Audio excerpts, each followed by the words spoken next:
Queen Anne has died. There are no Protestant Stuarts left. The Protestant line to the English throne now passes through James's granddaughter, Sophia, who had married a German prince with the title of Elector of Hanover, and then from her to her son George Louis, who's inherited that antiquated title. Into one quarter of the royal coat of arms pops the amazingly complicated device of a 54-year-old German princeling.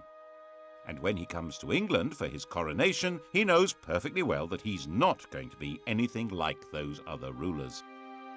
He will be almost powerless. So it really doesn't matter that he can't speak a word of English. At the opening of Parliament, King George stood in silence while his words were read by the Lord Chamberlain. The crown that had belonged to Normans, French Plantagenets, Welsh Tudors and Scottish Stuarts had now passed to the German Hanoverians.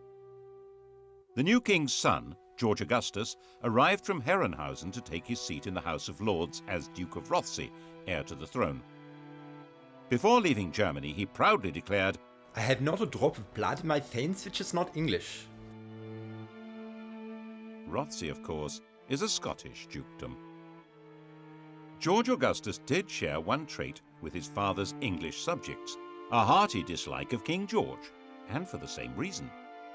20 years before George became King of England, something very mysterious had happened to his wife's best friend, the dashing Count Königsmarck. His wife, Princess Sophia Dorothea, had come to detest her husband, who spent his time either engaged in endless European wars or enjoying his various mistresses. Königsmarck tried to help her escape from Hanover. He failed. The Count simply disappeared from the face of the earth. Actually, his body was shoved under the floorboards of the princess's dressing room. And the princess was banished and imprisoned. Her son, George Augustus, never forgave his father. In fact, father-son detestation would be the defining mark of the Hanoverian dynasty. They thrived on it. The English weren't too keen on that sort of behaviour either. They might have been more sympathetic if they'd approved of the two mistresses that George brought with him. But they called them the Maypole and the Elephant and decided they were simply greedy Germans with their snouts in the trough. And there were Scottish noblemen who thought that with George lacking support in England, this might be an opportunity to hand the throne back to the Stuart family, and in particular to James II's son, living in France and known as the Pretender.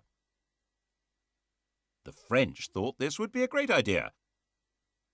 Louis XIV's mistress, Madame de Maintenon, even presented him with a song to be sung on his accession. It had originally been written for Louis to celebrate his recovery from a surgical procedure on his bottom. She translated it for the man who should, she thought, be James VIII of Scotland, and, why not, James III of England. God save a gracious King, long live a noble King, God save the King. The song turned out to be a bigger hit than the man. Jacobite Rising of 1715 was a complete flop, and after spending a couple of months wandering around the Highlands, James went home to France. George's throne was safe.